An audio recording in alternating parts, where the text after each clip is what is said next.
Right now, millions of Americans between the ages of 55 and 65 are making a financial decision based on fear, not math. Fear. Here's what's driving it. The Social Security Board of Trustees projected that the trust fund could be depleted around 2035. If Congress doesn't act, benefits could be cut by roughly 21%. That number is real. That projection is real. And if you've seen it floating around the internet, your anxiety about it is completely understandable. But here's where something broke down. People looked at that 21% projected cut, a cut that might happen a decade from now, only if Congress does nothing, and decided the smart move was to claim Social Security at 62, which locks in a permanent 30% reduction, guaranteed, starting day one. Think about that for a second. To avoid a possible 21% cut sometime in the 2030s, people are voluntarily accepting a certain 30% cut right now. That's not a hedge. That's not playing it safe. That is a math error dressed up as a survival instinct. I've watched this pattern play out over and over. Smart, hardworking people who spent 30 or 40 years making disciplined decisions, let one scary headline rewrite their entire retirement timeline. And the number they're most afraid of is smaller than the hit they're already taking.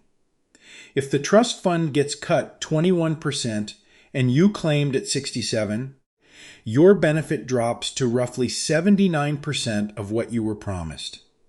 If you claimed at 62 and the trust fund gets cut 21%, your benefit drops to roughly 56% of your original entitlement. You're not escaping the risk. You're compounding it. And we haven't even gotten to the second problem, the one that's actually keeping more people stuck. There's a rule about working while collecting early Social Security that has been misrepresented so badly online that people are turning down income they desperately need. That's what we're going to break down next. Let me tell you about a guy I'll call Robert, 64 years old. Still sharp, still energetic. He wanted to pick up a part-time consulting job, maybe 20 hours a week. Good work, the kind that keeps your mind engaged. The income would have covered his health insurance premiums until he hit Medicare at 65. That's a real specific problem he was trying to solve. He'd already claimed Social Security at 62, and when he looked into whether he could work, he found a dozen YouTube videos telling him the same thing. If you earn too much, the government takes your Social Security away. So he passed on the job. What Robert ran into is called the earnings test, and the way it gets described online is almost always wrong. Here's what the rule actually says. In 2026, if you claimed Social Security before your full retirement age, which for anyone born in 1960 or later is 67, and you earn more than $24,480 in a year, SSA will withhold $1 for every $2 you earn above that threshold. So if Robert takes that consulting job and earns $44,480, that's $20,000 over the limit. SSA withholds $10,000 of his Social Security payments for the year. Sounds punishing. I get why people read that and walk away. But here's what those videos consistently leave out. The word is withhold, not confiscate, not penalize, not take forever. SSA is holding that $10,000. It is sitting in your account with your name on it. I've been close to a lot of retirement conversations over the years, and this one misconception that working costs you your benefits permanently has done more damage than almost anything else I've seen. People are turning down income, turning down purpose, turning down health insurance because of a rule they half understood from a thumbnail. A few years ago, actually, when I first started digging deep into the Social Security rulebook, I looked at that $24,480 limit and thought the same thing. This is a penalty for people who want to keep working. That was my honest first reaction. It wasn't until I sat down with the actual SSA statute that I realized I had it backwards, and so did a lot of the so-called experts online. The earnings test doesn't take your money, it defers it. And there is a specific, legally mandated mechanism that forces SSA to give it back, with interest baked into your monthly check, the moment you reach full retirement age. Robert didn't lose $10,000. He would have been lending it to himself at a rate most savings accounts can't match. The $10,000 SSA held back isn't gone. It's waiting, and the way it comes back is more precise than most people realize. So, where does the money go? SSA calls it the Adjustment of Reduction Factor, ARF. It is written into federal law, and it works like this. When you claim Social Security before 67, SSA applied what's called a reduction factor, a permanent downward adjustment to your monthly check for every month you claimed early. Claim at 62, and that reduction is 30%. That number gets baked into your benefit calculation and follows you. But the ARF rule creates an exception. For every month that SSA withheld your payment because you were working and exceeded the earnings limit, SSA is legally required to remove that month from your reduction calculation when you reach full retirement age. Not partially, not as a credit buried in fine print. The whole month gets erased from the formula. Let me make that concrete. Say you claimed at 62. That's 60 months early. Your benefit gets reduced 30%. Then you work, exceed the $24,480 threshold, and SSA withholds the equivalent of 12 monthly payments over a few years. When you turn 67, SSA recalculates. Those 12 withheld months get removed from your reduction formula. Instead of being treated as someone who claimed 60 months early, you're now treated as someone who claimed 48 months early. Your benefit adjusts upward, automatically, to reflect a 25% reduction instead of 30%. Nobody sends you a letter explaining this is about to happen. SSA just does it. That's not a penalty. That's a deferred raise. And here's what makes this more interesting than it first appears. The recalculation doesn't just return a lump sum. It permanently lifts your monthly payment every month for the rest of your life, which means the longer you live, the more you recover. And for a married couple, that higher monthly number is the one that survives into widowhood, which we'll get to in a minute. I've seen people turn down part-time work that would have covered a car payment, a medication copay, a utility bill, because they were convinced working would cost them their retirement income. The ARF rule makes that calculus completely different. You are not choosing between working and keeping your benefits. You are choosing between working and receiving your benefits now, or working and receiving slightly higher benefits later. Those are not the same decision. Now, understanding ARF does not automatically mean claiming early is the right move for you. It means the fear that's been driving the decision, the fear of losing money forever if you work, is based on a misreading of the law. The actual question is more nuanced, and it involves someone most people forget to include in the calculation entirely. Because if you've been running break-even math on Social Security, there's a strong chance you've only been running it for one person. And in a marriage, that is exactly half the equation. Your benefit doesn't just cover you. The day you're gone, it covers your spouse. And if you locked in a 30% reduction at 62, trying to beat a projection from the 2030s, that reduction doesn't die with you. It stays. And your spouse lives with it.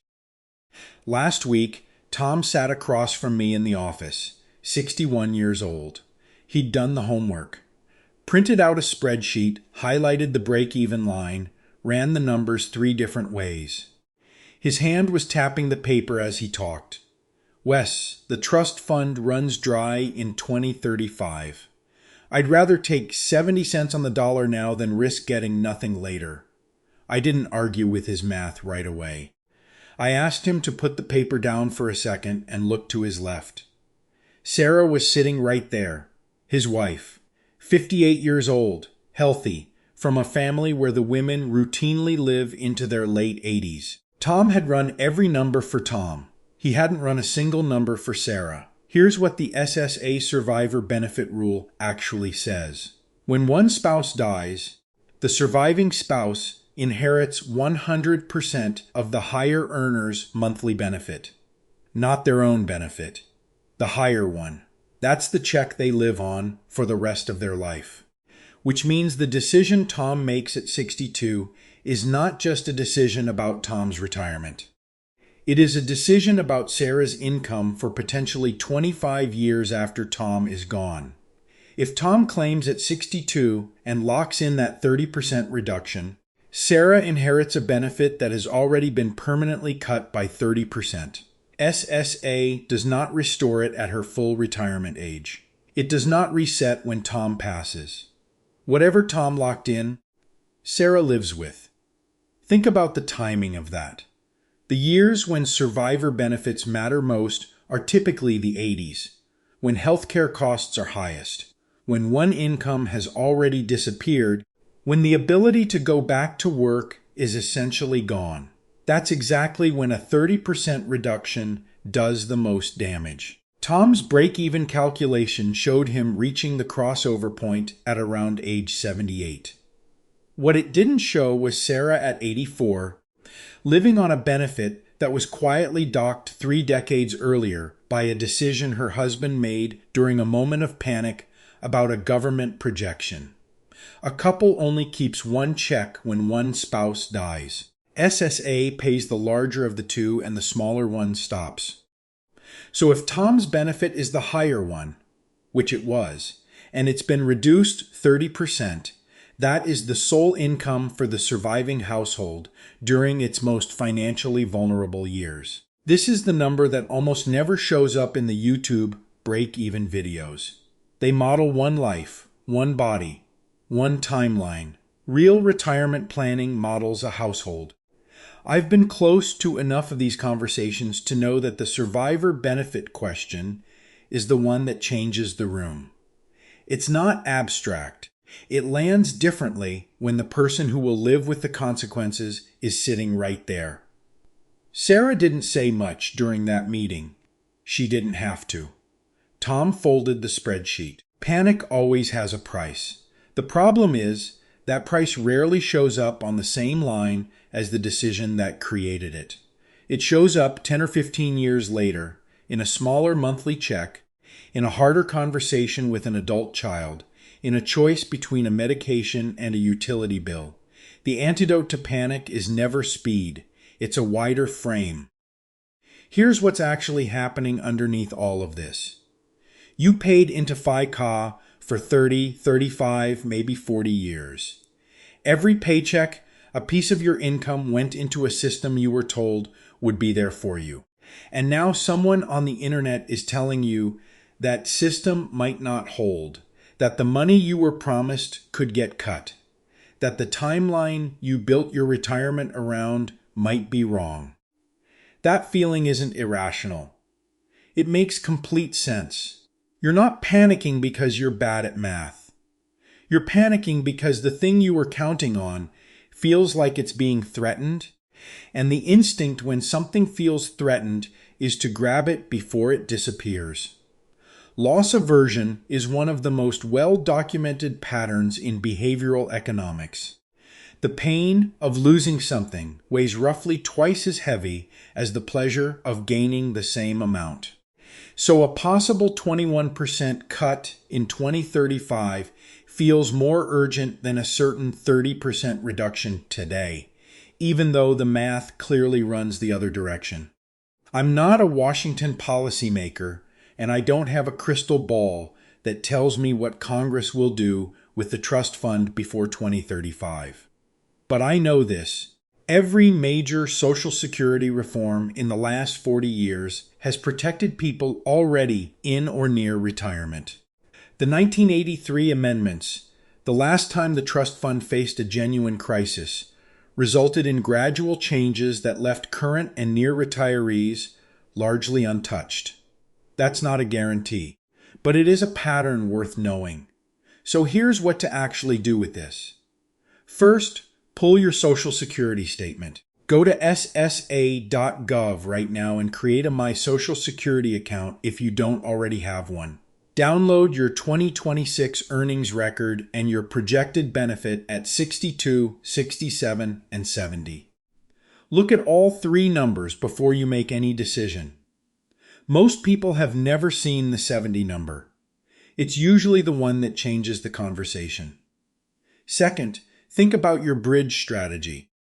If you're between 62 and 67 right now, and you have a 401k or an IRA, consider drawing from those accounts first and letting your Social Security benefit keep growing. For every year you delay past 62, your benefit increases. Delay past full retirement age, and it grows at 8% per year until you hit 70. That is a guaranteed, inflation-adjusted return that no bond fund is currently matching. You worked 40 years to build that benefit. The question isn't how fast you can claim it. The question is how you structure the next 8 years so that Social Security becomes the income floor that holds everything else up. Immune to market crashes, immune to inflation. They are every month for as long as you and your spouse are alive. That's not optimism. That's what the math actually says when you run it without the fear. Let's bring this back to what actually matters. The earnings test does not steal your money. The ARF rule forces SSA to recalculate your benefit at 67 and return every month that was withheld. Working while collecting early Social Security is not a trap. It is a trade-off with a legally guaranteed payback mechanism. The 2035 projection is real. The panic it's producing is making people voluntarily accept a 30% permanent reduction to avoid a 21% possible one. That is not a hedge. That is the wrong direction. And the break-even math that feels so compelling on a spreadsheet, the math that says, I'll recover my money by 78, almost never accounts for the person sitting next to you. The survivor benefit your spouse inherits is the benefit you locked in. Whatever reduction you accepted at 62 follows them for the rest of their life. These are not obscure technicalities. They are the rules of the system you paid into for decades. You deserve to understand them before you make a decision you cannot reverse. You spent 40 years doing the work. You held up your end. The least you can do for yourself now is take 2 hours, pull your statement at ssa.gov, and look at the actual numbers before anyone, including fear, makes that call for you. Subscribe to Wes Investor.